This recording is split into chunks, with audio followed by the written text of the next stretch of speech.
bonds, which bonds, we've talked about it in the past. Bonds are fixed income instrument that represents a loan made by an investor to a borrower, typically a corporation or a government. A bond could be thought of as an IOU between the lender and the borrower that includes the details of the loan and its payments. Bonds are used by companies, municipalities, states, and sovereign governments to finance projects and operations. The good thing about bonds is it's usually safer than investing in stocks. However, you don't see as high of a return for bonds. I don't have any bonds invested, so I can't give you any examples of those. But basically, a lot of people will balance off their portfolios with bonds so that if everything else, if the market is doing really bad, at the very least, they have a safe bet of bonds. Bonds don't grow a lot. Bonds don't have a very high return, but they're a safe bet. They're a good way to just kind of balance out your portfolio to give you some areas of hedging your bet out a little bit.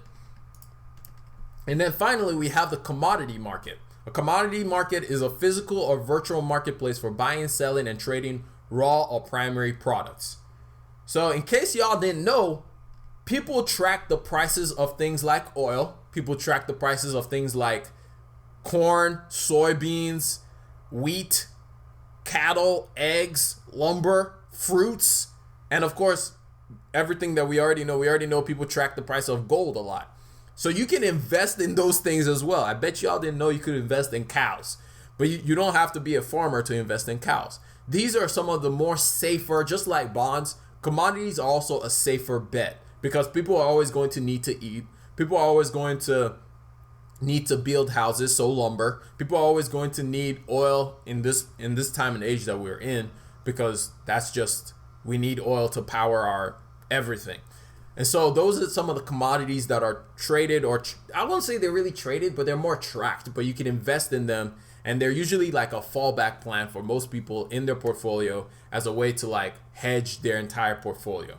Now, I don't have any of these things, whether it's commodities or whether it's bonds. I don't have either one of those, so I don't know a whole lot about them. But it's just some ways that people use to hedge their portfolios to make sure that they have a safe option. It's kind of like safer investment options.